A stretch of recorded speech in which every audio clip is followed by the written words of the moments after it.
Look at this. I had a dentist appointment tomorrow at 9 a.m. and they canceled it. But they sent this email an hour ago. So that's less than 24 hours. And if I canceled less than 24 hours, they probably charged me $50. So I'm thinking about responding to this email and saying, no problem, let's reschedule that. But you owe me $50 because you canceled on me in less than 24 hours. You know this is a plot in a Seinfeld episode. Is it? Yeah. Where George, remember? No. Oh, remember the lady who had like the really old hairdo? She had like really big hair. And she was a doctor and was charging George full price instead of giving him a discount. And then he needed to cancel and they charged him $50, whatever it was. And then she canceled on him to go skiing with Elaine. And then he wanted the $50 from her. Oh, well then strike everything I said. Okay. Seinfeld's ruined everything. Seinfeld has destroyed the world because they were so good at covering all of this stuff that you bring something like this up, like, oh no, that's already been done. And now people think I stole it. They probably think that, oh yeah, we know this tired old act, Greg. It was done 23 years ago. It's not an episode that plays ad nauseum on TBS. You know, they have like 15 episodes that they cycle through. Yeah, well. It's always the same ones. It's always Soup Nazi. It's always, Elaine dancing. I don't know. What are the other ones? There's always, the restaurant, the Chinese restaurant one. It's always the same ones. Everyone wants to be in a Seinfeld episode. That's what that show has done to our society. Yeah. Which says something about its staying power, I guess, because, it is a relatively old show and it is held up well. And people are still impacted by it to this day. I was going through the seasons and I was really enjoying it. And then it started to get a little weird. It started to get a little kooky.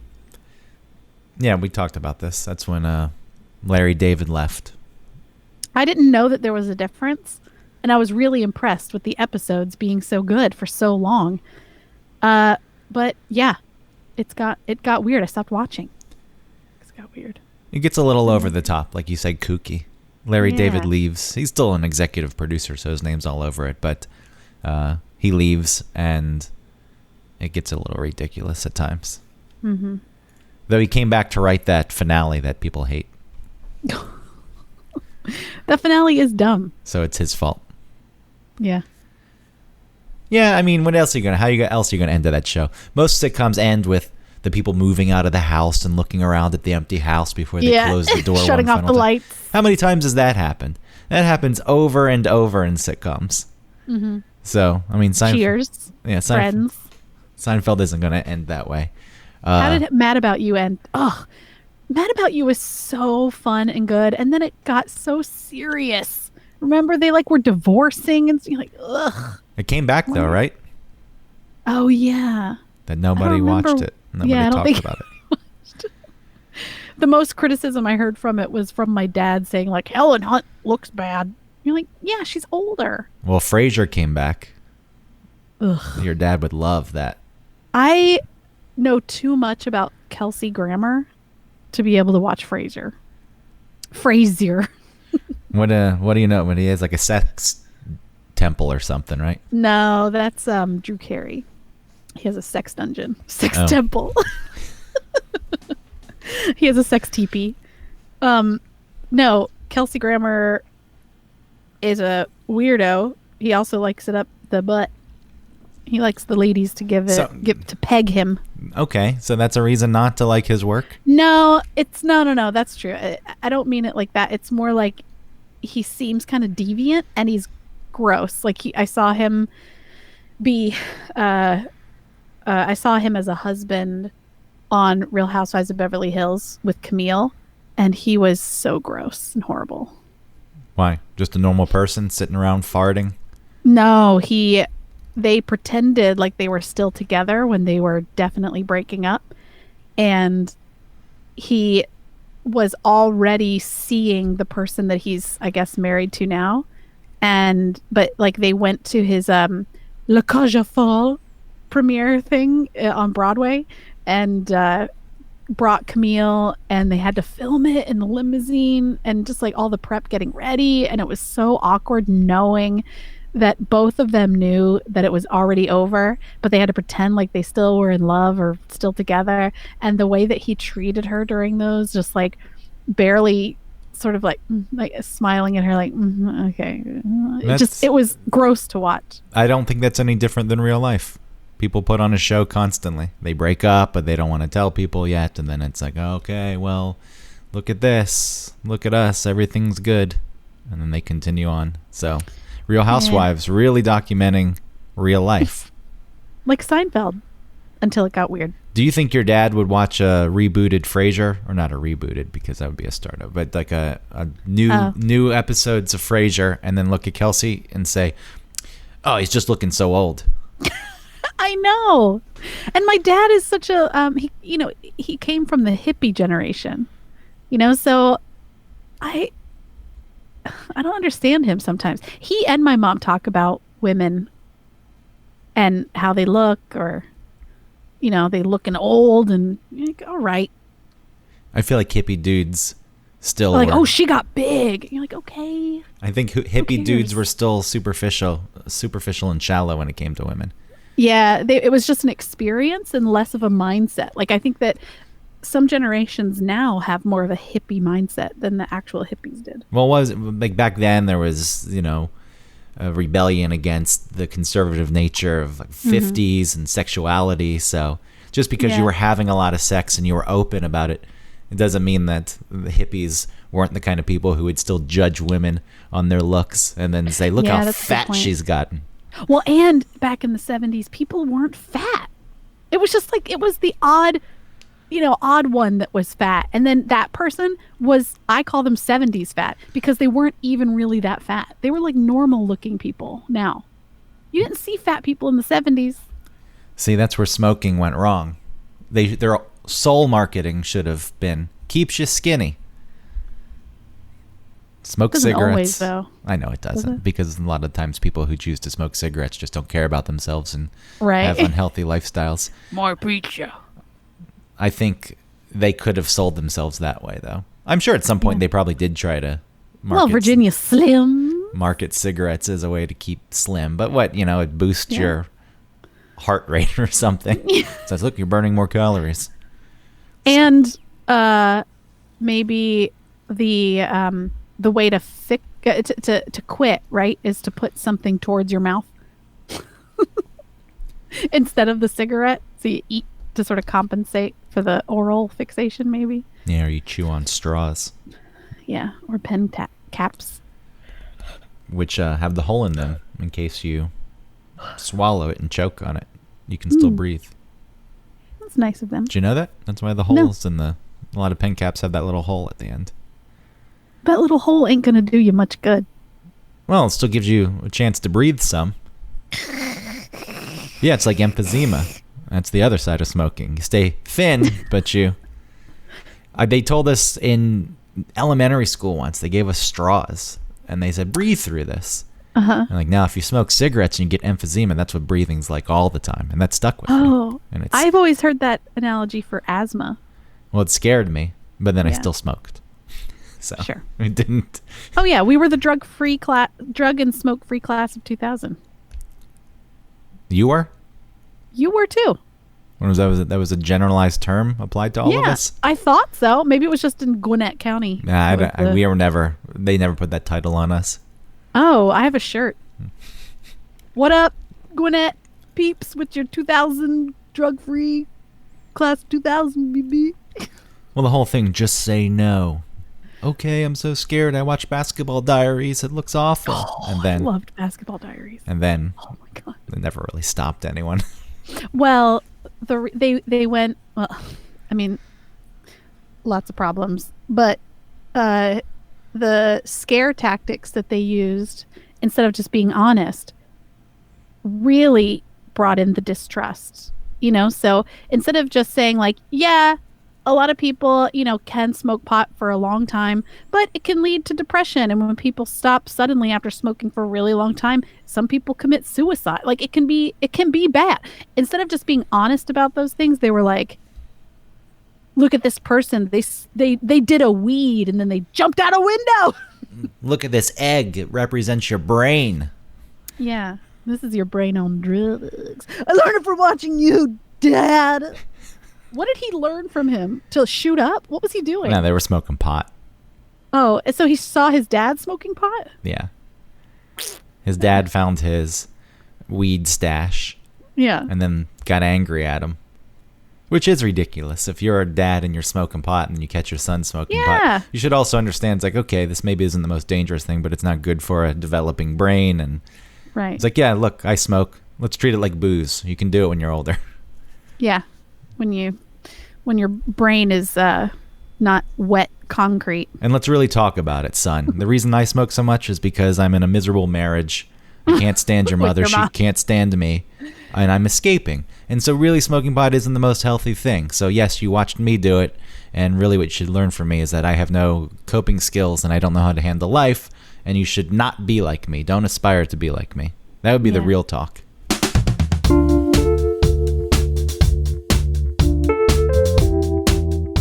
Welcome to One Topic, where we stick to one topic. My name is Autumn Fisher. My name is Greg Russ, and it's my week to pick the topic, but I'm just deferring to Autumn because she has a topic that she'd like to share with everyone because there's a story attached to it, and giving this to you, lending this privilege to you, my week, which means a lot to me, handing it to you, trusting you, saying you have a story to tell that's going to tie into this, better be a good story. Well, I feel like last week was actually your week because I chose the topic for you, but really it was my week. So this week is kind of, so last week was kind of your week because I gave it to you. So this week is kind of my week. Last week you set me up is what happened. Yeah. You picked a topic, so I would just rant. No. I didn't do it so that you would rant. I had a topic. You decided to rant. You didn't have to rant. You knew going in, because anytime we had talked about that topic before, just in conversation, I would get all ranty about it. But anyway, that's not my problem. That's last week's episode. That's between y'all and Paul. On commercialism and advertising, marketing, and all that crap. Yeah. Gross. Yeah, this week I want to talk about social media. Social media. It's ruined humanity. Society's been destroyed. Greg. There, I made the hack point. We're done. Okay.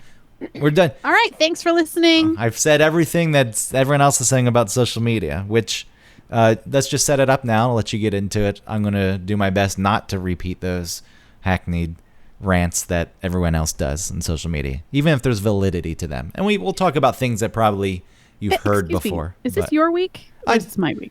Well, it's really my week, and I've given it to you. Oh, yeah. Have you given me my week?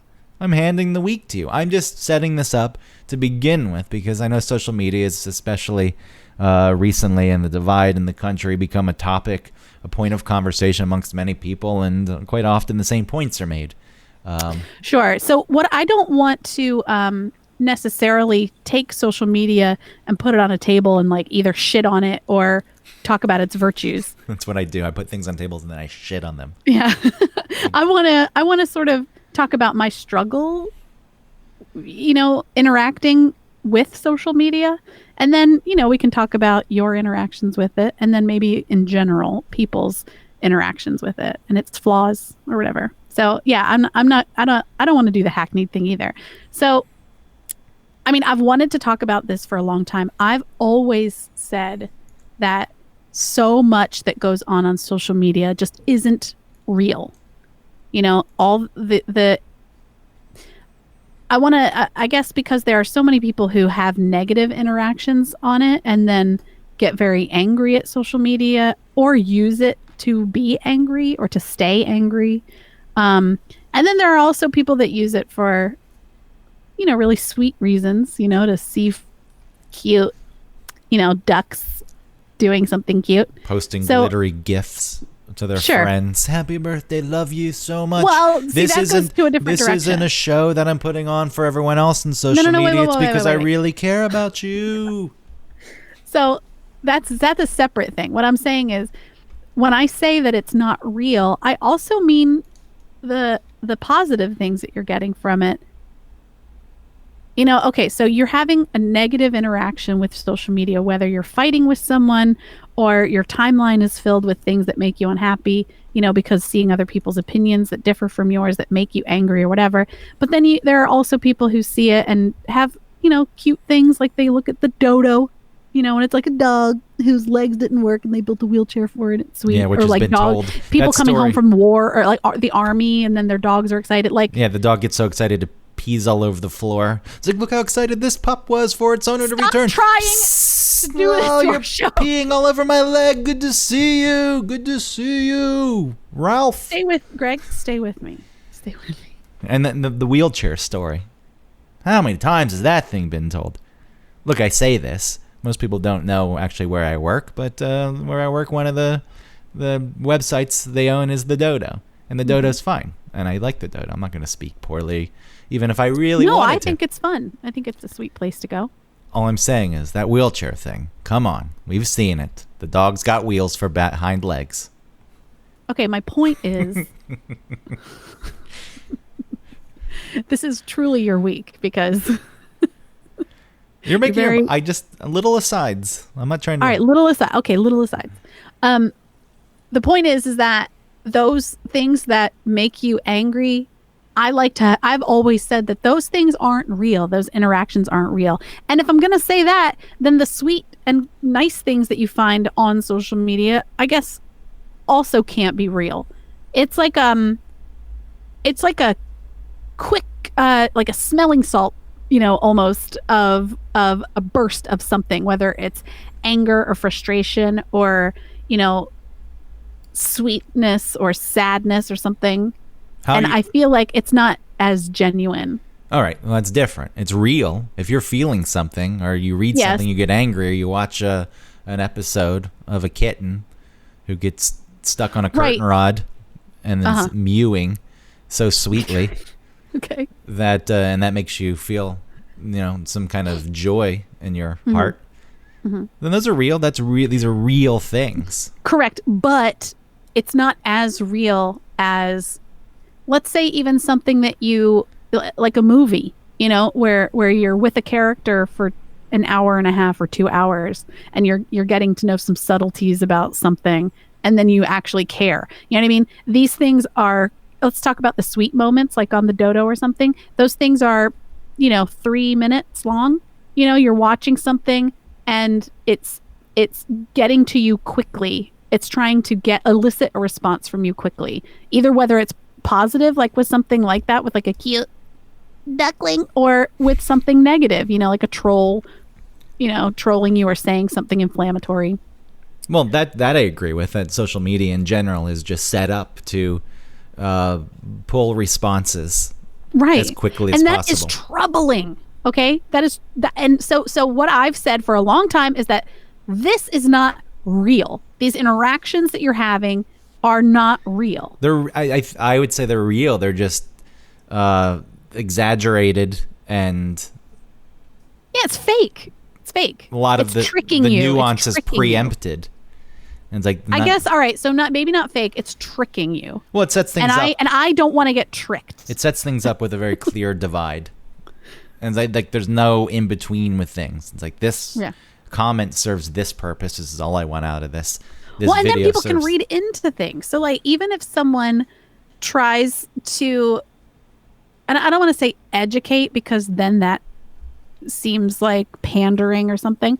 But if someone says something that is shitty, and then someone responds and tries to truly, whatever their intention was to truly tell that person that what they're saying is offensive or whatever.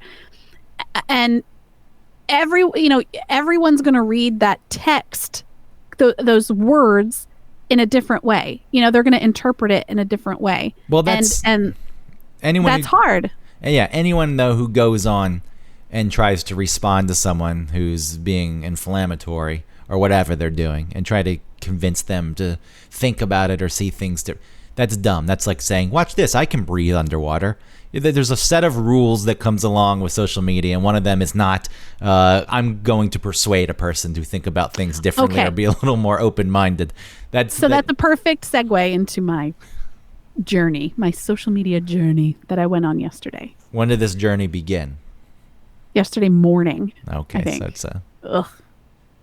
All right. Yeah, so tell us. There's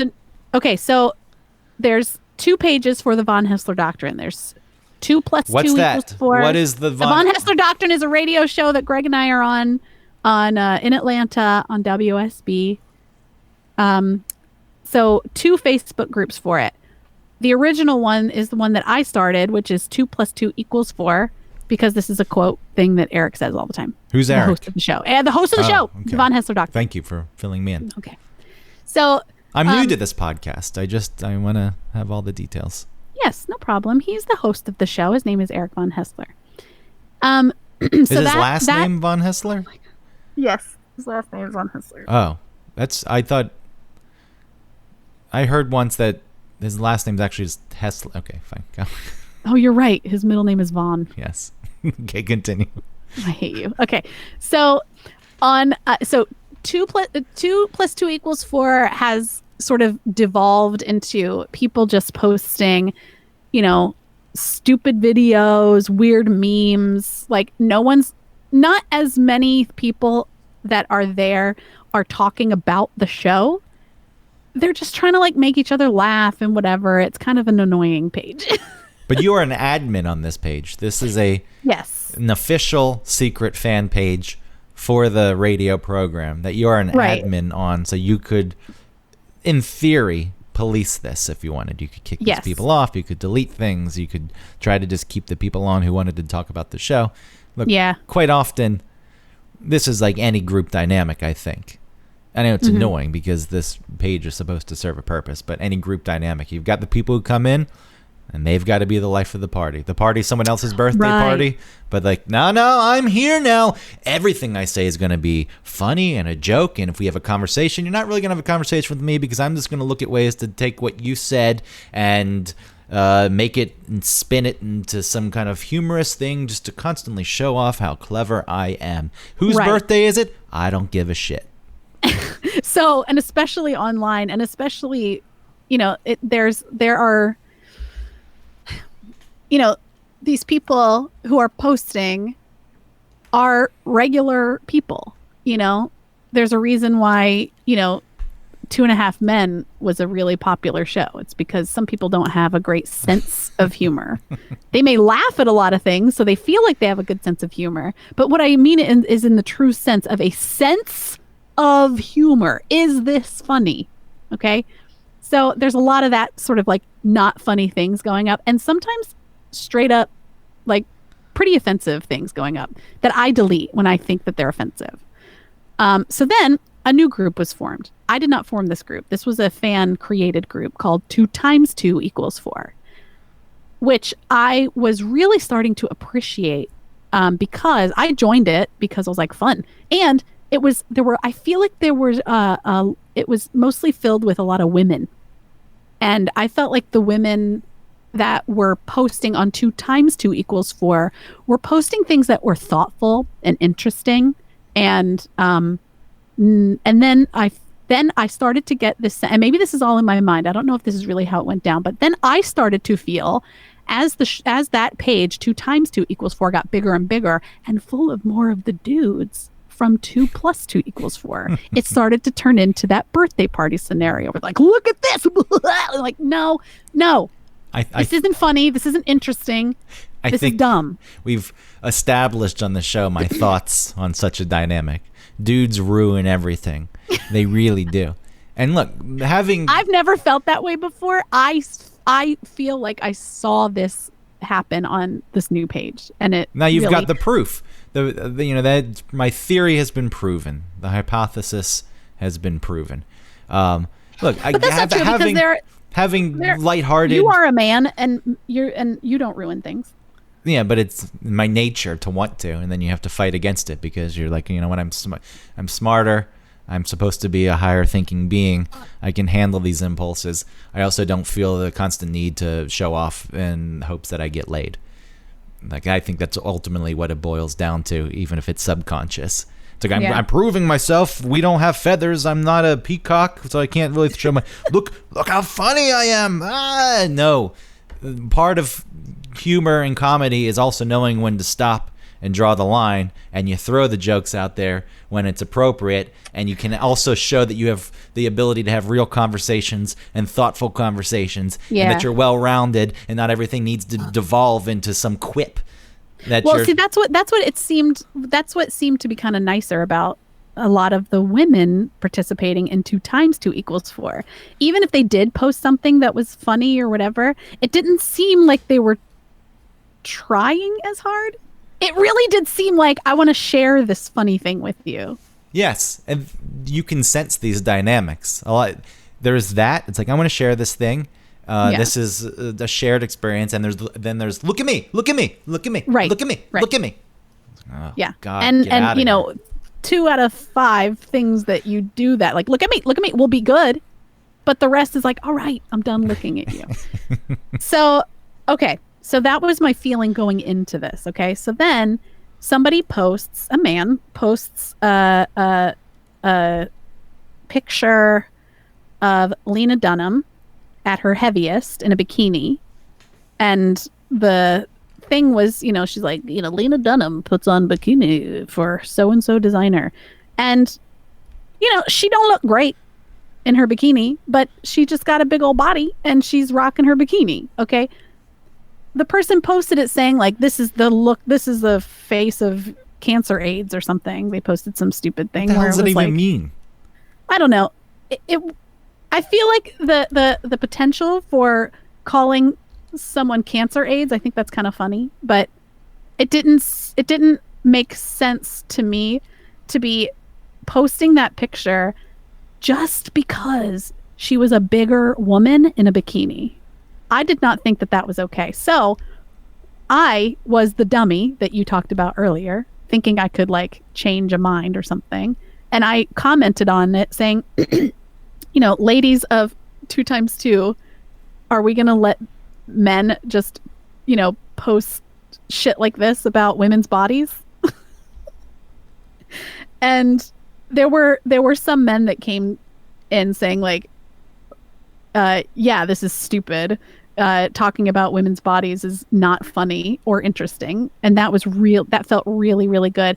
But then the original poster started fighting with me and calling me a Karen, and saying, like, I was crying to the admins, and then also said, like, why don't you go back to 2 + 2 = 4 and actually do a good job on that. And those things really stung. I was like, oh shit, like, those things really hurt my feelings. No, that's what they were intended to do. It was just, I know, they were just got me. throwing daggers because for whatever reason the dude posted the thing. We can speculate and assume what his intent was. Did he try to hide behind lighten up? It was just a joke at some point. Was that thrown out there? It was more of the defense was, hey, I've been big and I've lost weight and this is a choice to look this way. Oh, and he talked about, like, how about, he's like, I just don't believe in posting, imposing my opinions on others. And I was like, I commented back saying, that's exactly what your post did, was impose your opinions on others. I said, am I missing something? And then he was like, why don't you go cry to the, go back to, I was like, ow. Well, even if, hold on. Okay, go ahead. See, now I'm just wrapped up. This is not what your point is, but now I'm wrapped up in the motivation behind the post and the subsequent response. Even if this person was bigger and then lost the weight, and being bigger is a choice. Yeah. Okay, so you're saying, though, it's, the so ideal. She chooses to look that way, then I'm allowed to make fun of it. No, but it's like the ideal. There's an ideal image in your mind of what people should look like, and if it's a choice she's choosing not to look the way she's supposed to look. And it's like, well, that's not even like, that's a made up thing. People, even if it is a choice, maybe she's choosing to look like that. People can look however they want to look. So, you know, shaming people, and this is a different topic. I just don't understand the motivation behind it, because I think that that's a flawed explanation. Really, the whole thing was like, look at this woman. Let's talk about how gross she is. That's what I think what they wanted to stir. I think so too. And so what I said, I said I just don't think it's cool for men to be talking about like shitting on women's bodies. And then I also said something about like there are a lot of women who have a body like that. And when people shit on that type of body, it makes that woman feel like shit. You know, and that's not okay. I said, I don't think that that's okay, you know? And then when his words really did sting, like he intended, I blocked him.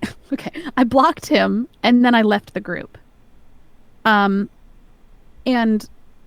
I really was trying to figure out, why did his words hurt me like that? You know, because my stance on social media has always been like, it's not real. Like, don't get into arguments on there, because it's not the same type of argument, discussion, or actual like heated argument that you would get in person. You know, a person isn't going to be that nasty to you. But it is real, again, in the sense that this person is presenting something that they truly believe in the simplest way possible. I know, but when I feel like, because it's not in person, that there is a new element within that makes it not genuine. Because I don't think that me and this person who posted that thing would be sitting together having a chat, and then he would just start shitting on how gross Lena Dunham's body is. Do you know what I mean? He wouldn't do that. Maybe he would. If it came up, I'm sure that he would. But the conversation probably would have happened differently following it. But at that point, is that conversation genuine? Or is the person putting on a show because of rules of society? And now on social media, they can actually present their truth selves. That's another question that you can ask. Okay. It doesn't necessarily mean that it's not real. It's just it's not going to be a dynamic conversation by any means. It's going to be pretty flat. It's like, here's my stance, here's your stance. No one's getting anywhere. Yeah. People certainly do hide, or they're not hiding, because I guess on Facebook it's your real profile, but they feel more, they're bolder putting their comments out there, because ultimately what is going to happen? You're not in proximity, and there's less risk. Well, now seemingly. you can get sort of doxxed, right? For comments that you make, people screen grab them and then find out where you work because you post it in your about part on your Facebook, and then you get canceled, get fired. Yeah, I mean, that's a whole other thing that's pretty ridiculous in its own right. Let's destroy people's lives, even if they're pieces of shit. It's like, look, they probably got a miserable enough life. I don't. It's like if someone feels the need to be posting pictures of Lena Dunham online and talking about how gross she is, and it's like, all right, you don't have much going on, do you? Well, yeah, okay. So then someone did message me and said that they have had some like lengthy conversations with the original poster about it, and this was before this, but saying like they know the person a little bit, and that he is sort of going through something. So, I mean, I do feel for that. And that he would be so nasty to me really was surprising, but I guess he felt insulted, and I guess I wanted, whatever his motivation was is really neither here nor there. For me, I was surprised at my reaction. And then when I blocked him and then went away from the group, I kept checking Facebook thinking that like I forgot that like I won't be able to see it anymore. And then I wanted to go back so that I could see sort of the aftermath of this argument that he and I had. But I couldn't, because I had left my smart brain was messing up my shitty brain, who wanted more of that like emotional response. I wanted that sort of like burst of adrenaline, even though it didn't feel good. I think that social media shows people's inability to even understand themselves on either side, any point, any topic. It's just, it is.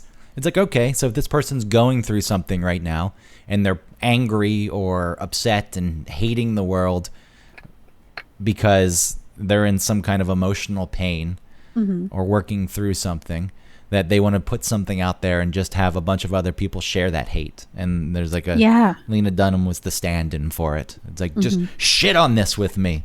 That's what I want. And then you didn't give that, and he probably felt attacked by you, questioning his character, and rightly so, for why are you doing something like this? And then becomes defensive, and then just has to attack you. And it's like, there's zero understanding of yourself. There is nothing. It's like, I didn't get what I wanted, then you hurt me, I hurt you back. It's like, okay, great. But I wish that I was disappointed that I reacted to it. You're disappointed. Like, I kept arguing back when I should have not done that, I guess. I should have just said my piece and then left it at that. Everyone argues back, though. This is what I don't know why people engage in it. That's what I'm saying. I normally heated. don't. And then he got me, and I got by the whole thing. Like, it all. But he didn't really even get you. He just said nasty things. I know, but it hurt. Really getting you? Okay, it hurt. Yeah. So his intention was I guess what I'm saying, I was surprised that it worked. Well, it's not that hard to hurt people by saying nasty things. It's not like he accomplished some monumental task. You know why it did hurt, probably, is because I do neglect 2 + 2 = 4. And I wish that I had better control over it. Yeah, so he called you out on some things that, bother you. Yeah, so that's why it hurt. He didn't know that. He was just stabbing. Nah, he knows, because especially Eric makes fun of me for abandoning that page, which I have not abandoned it.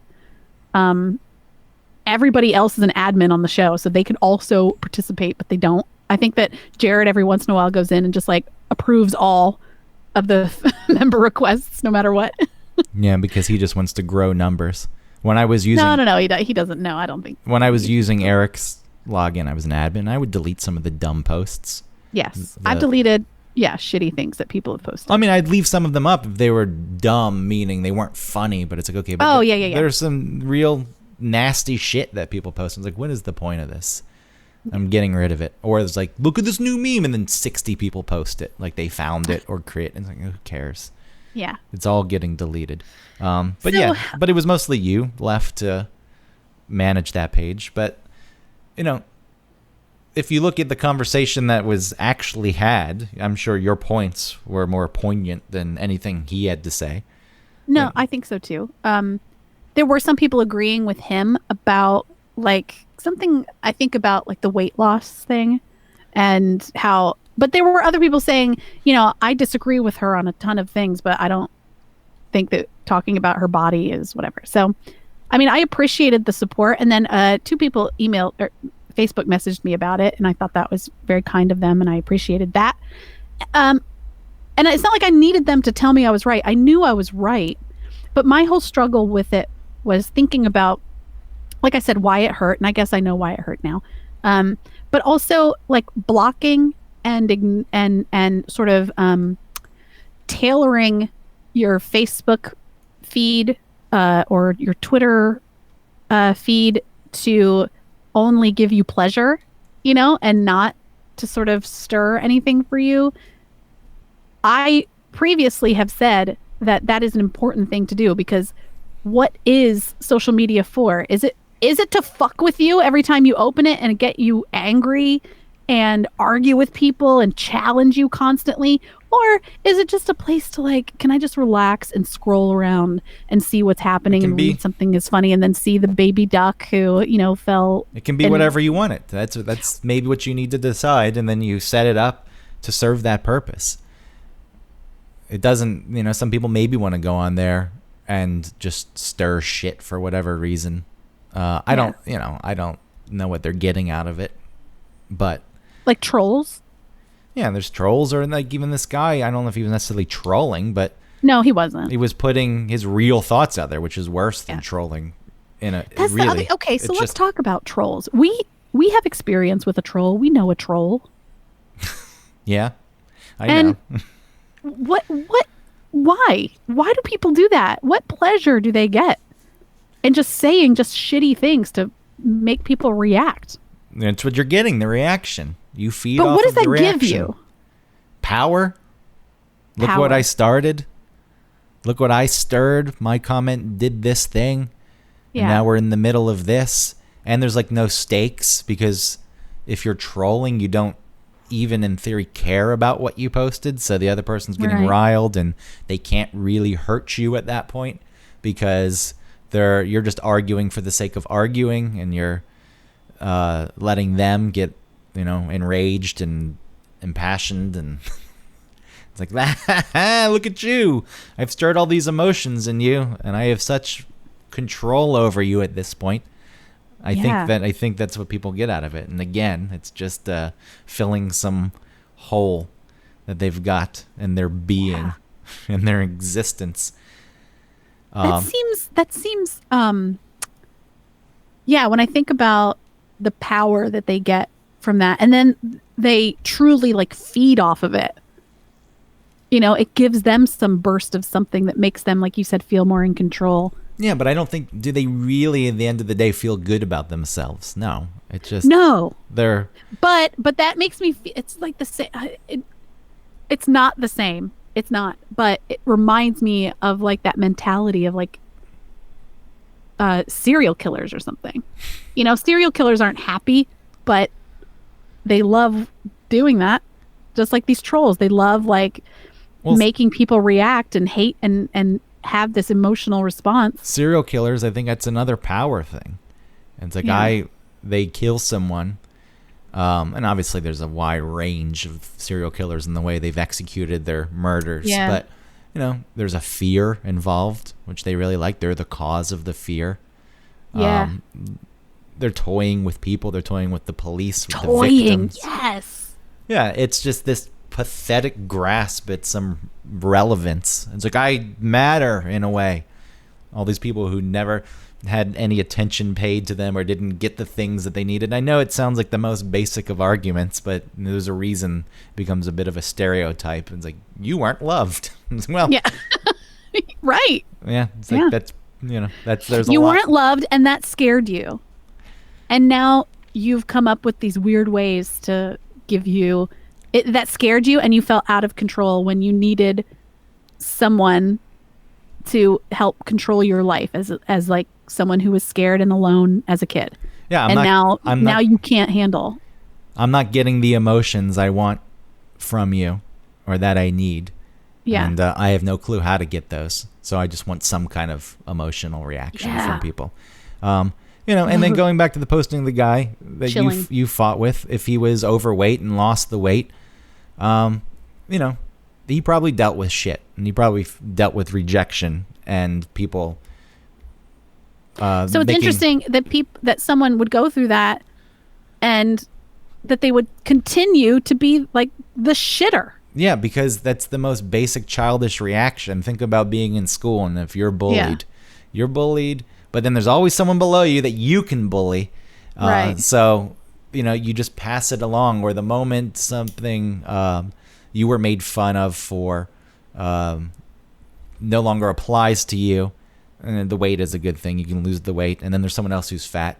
And it's like you just completely remove yourself from it. And to get out of that category, I think you just then start making fun of the fat person.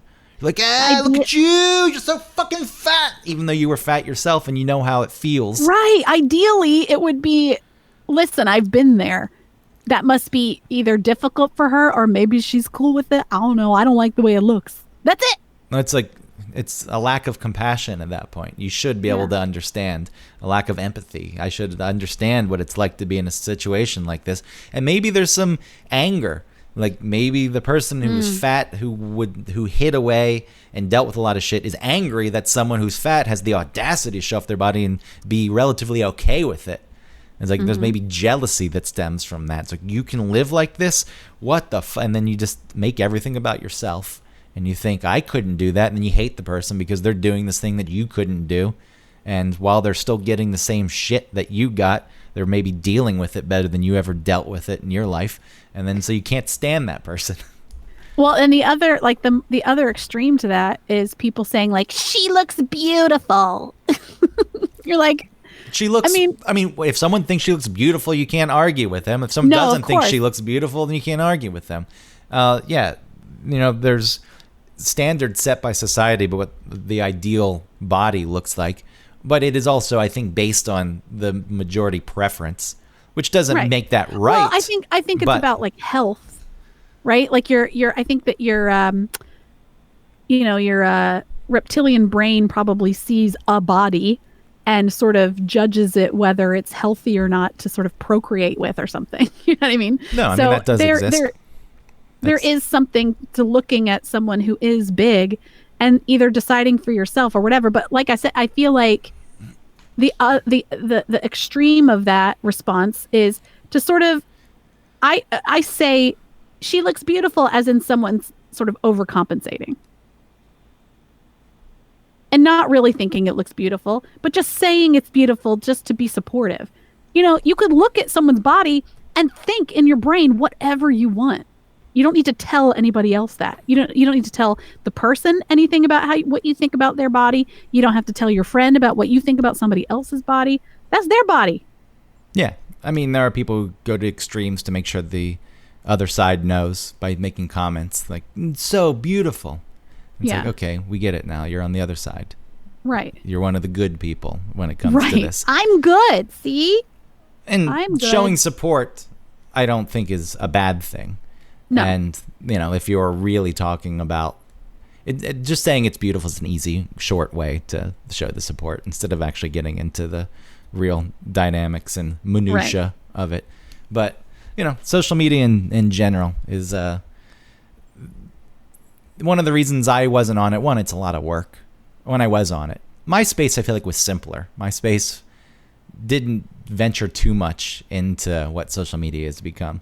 And social media is obviously wide range. Like Instagram, people aren't really getting into fights. I guess people maybe do on some images on more popular accounts, but for the most part, it's just your pictures. And Instagram and phones have destroyed photography, which is a different topic, which really bothers me. But because photography used to be, and then you got digital cameras and it made it easier, but it used to be a technical skill too. It's like aperture and ISO of the film, and it's like, okay, and shutter speed. You had to know these things to take proper pictures, and then you can mess with those things. Light reader. Well, you can mess with those things to then give your pictures a different look, and then developing was a whole other part of the process that you could get an artistic. And then it was just like, all right, it's easy now. Everyone can do it. And it's like, I think most art in general. Oh, I like the Hefe filter. Well, a lot of art in general is a technical skill coupled with a creative outlook, and the technical skills with a lot of these things, because the technology is gone and now everyone can do it, and it's completely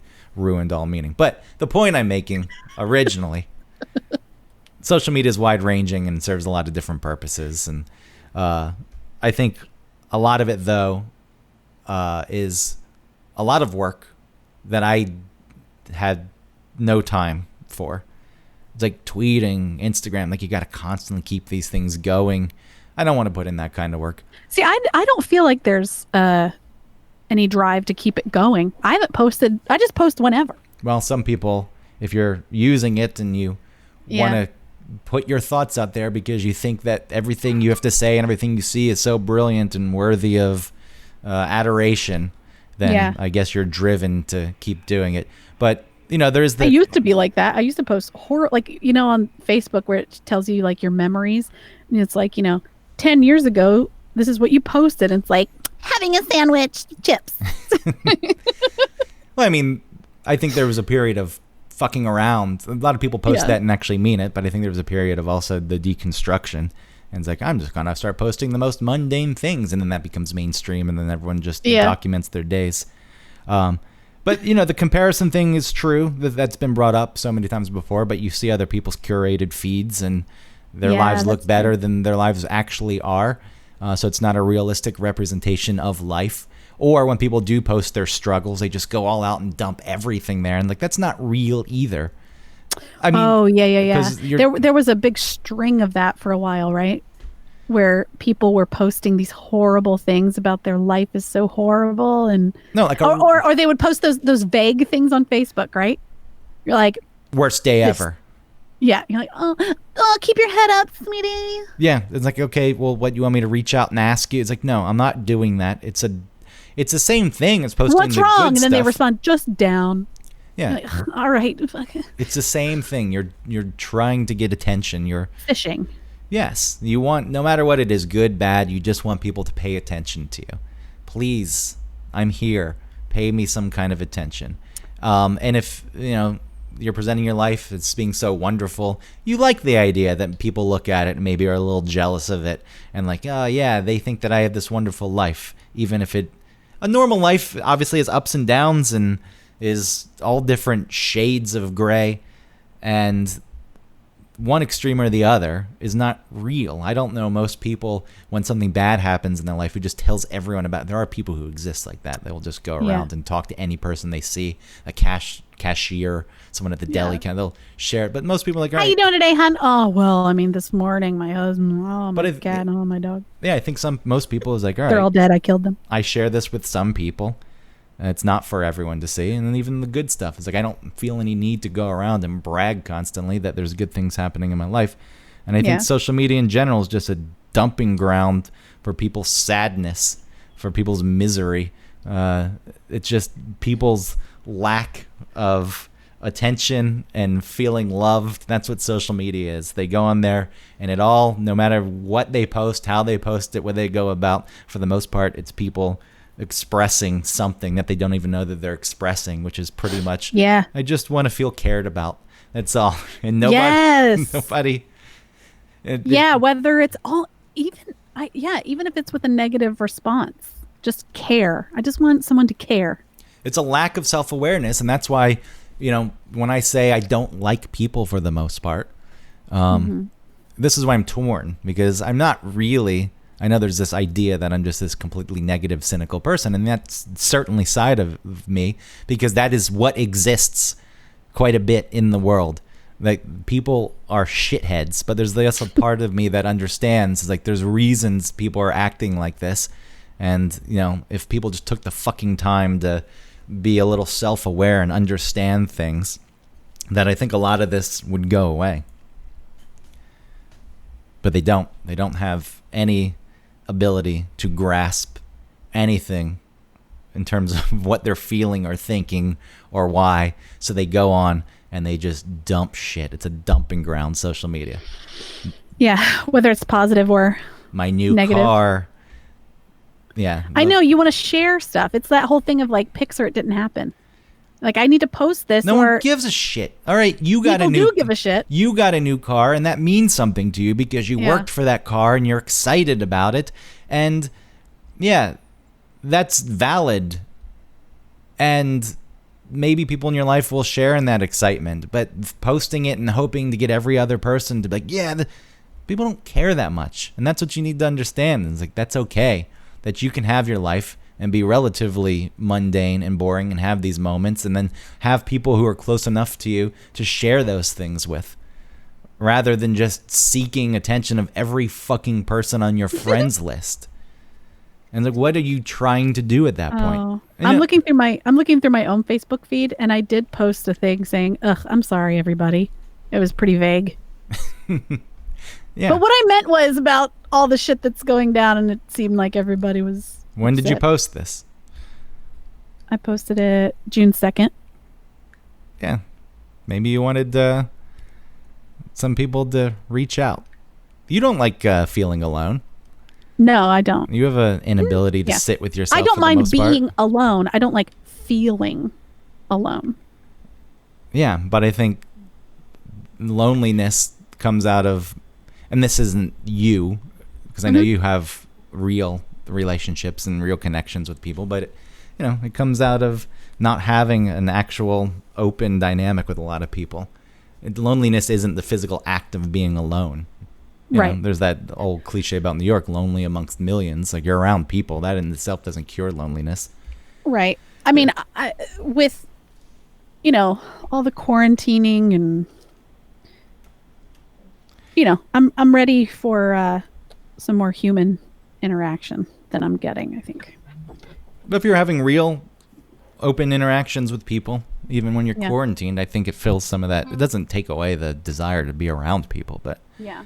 I think it fills some of that hole. And, bringing it back to social media, again, it's just people's inability to actually understand anything about themselves. Yeah. And so whatever in the simplest form, it's just barfed onto the internet. Yeah. Well, thank you for helping me figure out, what that was yesterday. But what are you going to do? What's moving forward? What are you going to do? You going back to that group? Like, leaving the group to me feels like a strange thing. Why did you run it? You enjoyed that group, and I know that its dynamics have changed, but why did you run away? Because the dynamics were changing, and not every time, but I kept getting disappointed with when things were posted on that page. Instead of before, when I was feeling like really optimistic and felt like, oh, this page has gotten like really cool. And this is what I want. Like, this is what I want that other page to be, and so I just kept getting disappointed every time I went there. So like, why am I doing this to myself? Okay. That's a valid reason to not be there. If it's not giving you anything that you want. It was. And like I said, it was, and maybe that's self-imposed, maybe I was building it up too much to something. And this sounds like something that's important. It is not. It's that's what I mean. It's fake. It's not real. It's some stupid group of people that I've never, I guess I have met a good handful of them, but I don't know them. They're not my, friends. I understand that. Yeah. Some of them are my But you're getting something out of it that you were no longer getting. I mean, social media really, I think, is anti-social media. It just represents the definition of antisocial, which is what? It's like just contrary to laws and customs of society. That's everything that it presents. And I think it does, and this is the old hack argument, but it does show off a bad side. I know there are good things that also do happen on social media, but it does show off a nasty side of people, just at their most basic. Yeah. And they feel safe to throw it out there. And this is a real representation. When you say it's not real, I think this actually is real. This is the real representation of how most people navigate the world, which is not much depth to it. It's like, I don't know. I feel this thing. I don't know this thing. I will react this way. You will pay for me feeling this thing. Yeah. And I just don't believe that that's a real representation of them. I understand what you're saying, how it is like at a base level a representation of them, but people aren't just their base. They're a whole human, and I think what we see, what sometimes you can see on social media is what you're saying is like people's dumbest things, and I don't like to think that that's the real them. I think that you're seeing them at their most basic, which probably is the real them. And there's more to you than just that. There is more to you, but what are those more to you relationships looking like? And that's not something we can answer because, everyone is different. But I think if you're having deep relationships with other people and working through things and in real life, and it can happen on social media too, just because someone's not there physically doesn't mean that you can't have that kind of relationship with them. Like, it can happen. Right. I have seen people get into arguments on Facebook. They have to continually say within each comment that love you, not fighting with you. I disagree, blah, blah, blah, blah. And you know what I mean? Like, they have to keep reminding each other that I'm not trying to be shitty. I want to keep discussing this with you because it's so easy to devolve into fuck you. Well, you're acting like a bitch. One thing you do lose is tone. You can, right. People are going to read it. That's what I was saying in the beginning, where you're going to interpret an attitude into something that someone has said, even when maybe that wasn't what they were trying to say. Yeah, that's something that if you're having a conversation in person, that the tone, you can say probably the same things, but because the tone is also there and recognized that the person knows that you're not trying to be. When people get completely shitty, when people get defensive, then they apply a different tone to these things. Right. And all I was saying before is if you have better relationships with people around you, no matter what form, then maybe your impulse isn't to go online and act this way. So I know that you're hopeful that this isn't a real representation of people, and I know that people have more to them than just what they post online. But I also feel as though that is the most basic impulsive actions of people, and maybe does give you more of a snapshot into what's going on in their brain than you would like to admit. It's not that I would like to admit. Well, but it's a shitty thing to think that most people are like this. Yeah. But I think a lot of people are. Yeah. And, as far as what purpose social media serves for you, I think, as you said earlier, just curate it in a way that gives you what you want. And I do typically do that when I blocked and left the group I didn't block the group, I blocked this man and then I left the group. I started to think like, am I just sort of burying my head in the sand and trying to ignore things that upset me instead of dealing with things that upset me? But then it goes back to my idea about social media and what it's for. Is it there to like fuck with you constantly, or is it there for some mindless scrolling, entertainment, whatever? And it's there for whatever you want it to be there for. One of the positive things is it does allow you to keep in touch with people that you normally wouldn't keep in touch with, even if it's on a very superficial level. But it's like, all right, here's this person that I used to have a relationship with, and just through the natural progression of life, we kind of drifted apart. And you can reach back out if you want and have a nice conversation, and I'm sure plenty of people reconnected and maybe had more than grown those relationships. So that's a nice thing that it offers. And if you want it to just be entertaining and mindless, it's there for that too. Ideally, it would be nice if people could share thoughts.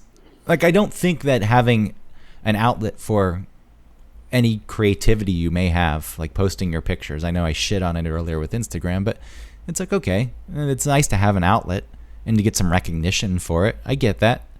You created this thing, even though it's very simple with Instagram and you didn't really create anything. You just took a picture.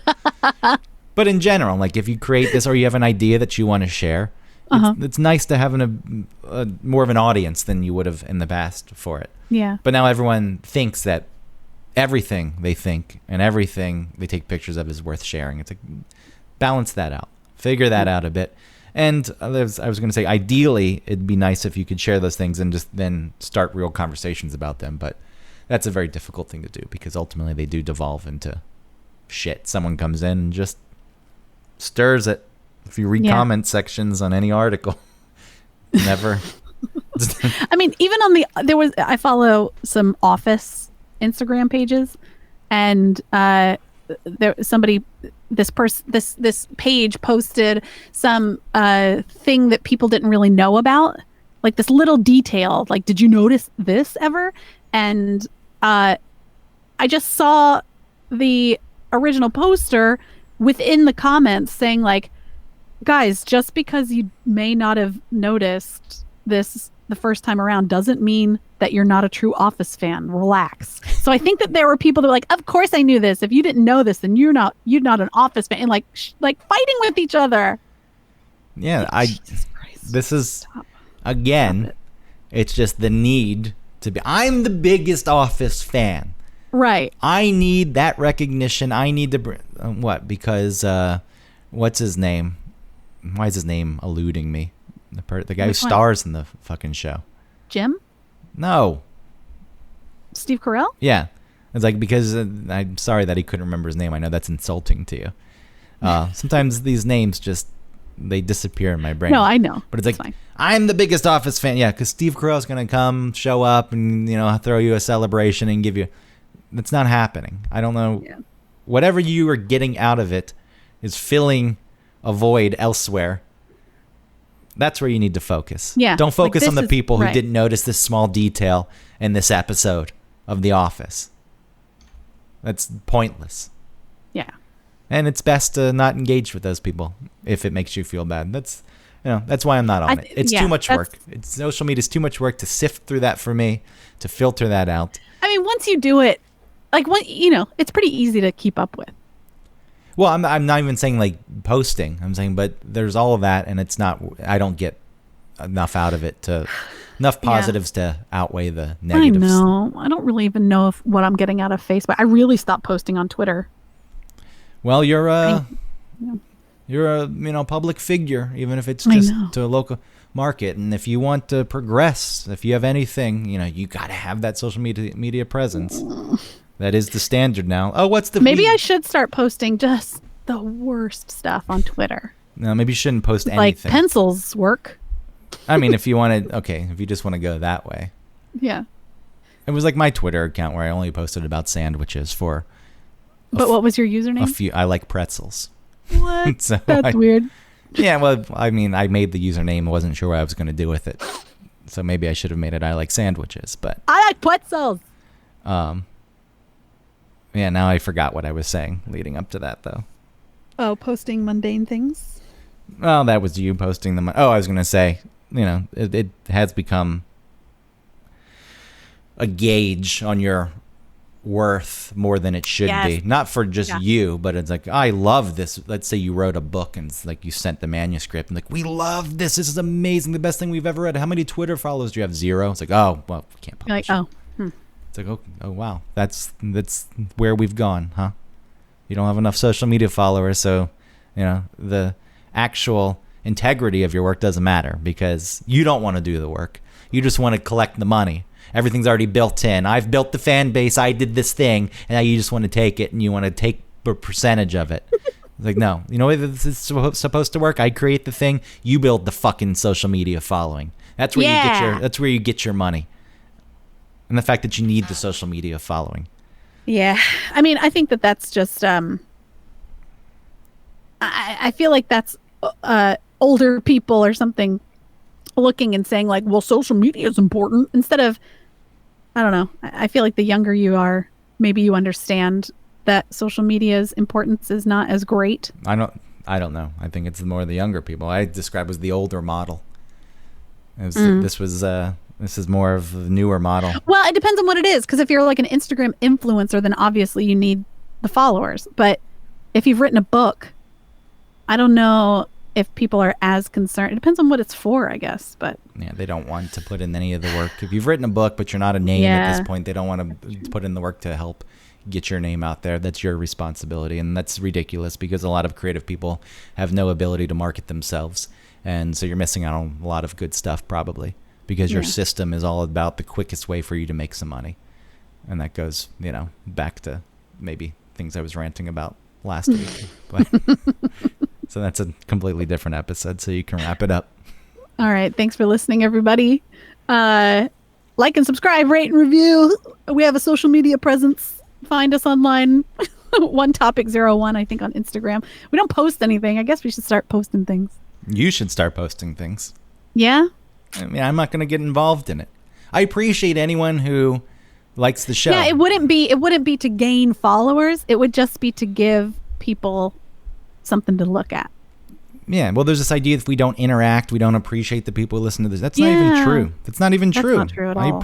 I just interacting constantly. I know that it could be a cool thing. It's just I don't want to be on there. It has nothing to do with my feelings for anyone. Like you wanted me to call out the person who left the latest review on iTunes.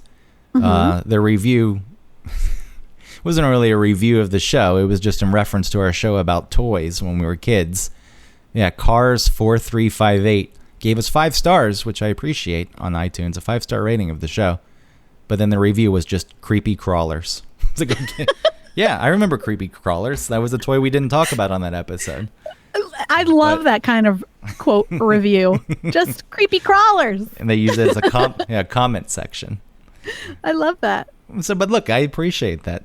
I just, my lack of interaction is not a representation of my feelings for anyone who actually enjoys what we do. That still blows my mind. Like, why? Why do you like this? Thank you. Yeah. But why? Well, even if you don't mean it that way, it still may feel that way to people. So you have to reconcile with that. Yes. All right. Rate and review us so that Greg feels happy inside. And subscribe Support our sponsor, hoffandpepper.com. You can use our code OneTopic15 to get 15% off of a hot sauce. And that's it. So, when you're posting on social media, trying to remember, why am I posting this? Am I missing something? Is there a hole inside me that this will fill? No, and the answer is no. It won't fill any hole. Yeah, it won't.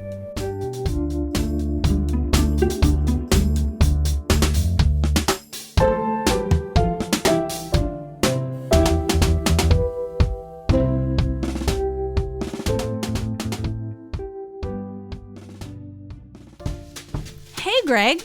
Hey, Autumn. Do you like hot sauce? I do like hot sauce, but I'm getting pretty bored of my regular Texas Pete or Tabasco. I'm looking for a local sauce without any additives or extracts. A company that uses local peppers so it's as fresh as possible, and a company that really cares about the integrity of the sauce and where their ingredients come from. Definitely. And hey, while we're at it, I don't want a sauce with too many ingredients. A lot of other sauces out there, they have all kinds of fillers. So I'd love to find a sauce with, let's say no more than 5 ingredients. I mean, it's crazy, but there's gotta be a company out there that hand processes their sauce. Bottling and labeling every bottle themselves. I'm probably asking a lot. Well, you really are, but there is a hot sauce out there who only uses 5 ingredients. What? 0 fillers, additives, or extracts, and who bottles, labels, and packages everything themselves. It's called Hoff Sauce. What? They're a small batch hot sauce company out of Chattanooga, Tennessee that's won Best Louisiana-style sauce in the country. How many times? Not once, not twice, 3 times. 3 times! How does that sound, Greg? I think that sounds amazing. You know how you can get your own bottle of hot sauce? No, tell me please now. Hoffandpepper.com. And not only am I giving you the gift of the best hot sauce that you'll ever taste, I'm going to give you 15% off if you use the code OneTopic15. Hold on, that's... Yes, get a pen and paper. One Topic 15. Good. That's ONETOPIC 15, all squished together at checkout. You'll get 15% off your order, and your life will be better. Thank you. You're welcome.